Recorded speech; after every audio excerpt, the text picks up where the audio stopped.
कहीं धूप लोगों के लिए परेशानी का सबब बन रही है तो कहीं पर पानी। ऐसी ही कुछ तस्वीरें सामने आई हैं थाईलैंड के बैंकॉक से, जहां कुछ घंटों की बारिश में पूरा का पूरा शहर जलमग्न हो गया। पानी के प्रहार की तस्वीरें थाईलैंड में कुदरत के कहर को बयां कर रही हैं। यहाँ भारी बारिश के कारण हालात खराब हैं। जहां भी नजर जाएगी सिर्फ पानी ही पानी दिखाई देगा। लगातार होती बारिश से पूरे शहर में बाढ़ जैसे हालात हैं।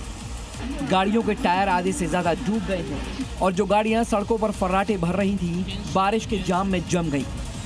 कई जगहों पर तो बारिश की वजह से पानी भर गया और पार्किंग लॉट किसी पूल की तरह दिखाई दे रहे थे। और चलिए अब देखते हैं खबरें विस्तार से। बड़ी खबर है म्यांमार से, जहां पर एक बिल्डिंग में ब्लास्ट हुआ। बिल्डिंग ब्लास्ट में 55 लोगों की जान चली गई। तो ये बहुत बड़ी खबर है। 55 लोगों की मौत हो गई है। बिल्डिंग में माइनिंग विस्फोटक थे और उसमें अचानक से भीषण विस्फोट हुआ।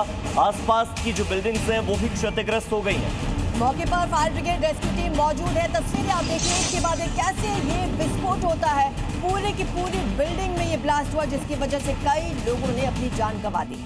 तो म्यांमार में एक गांव में उस वक्त हड़कंप मचा जब यहां की एक टाउनशिप में जोरदार धमाका हुआ, जिसकी आवाज इतनी तेज थी कि आसपास के कई इलाकों की इमारतों की खिड़कियां दरवाजे टूट गए।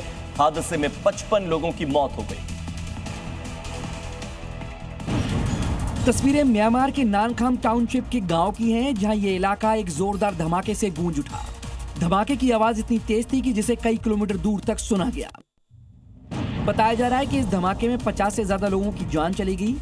लोगों की माने तो जहां धमाका हुआ वहां खदान को तोड़ने के लिए इस्तेमाल किए जाने वाला विस्फोटक रखा था, जिसमें धमाका हुआ और कई लोगों की जान चली गई। धमाके की तीव्रता इतनी ज्यादा थी कि 100 से अधिक घर क्षतिग्रस्त हो गए।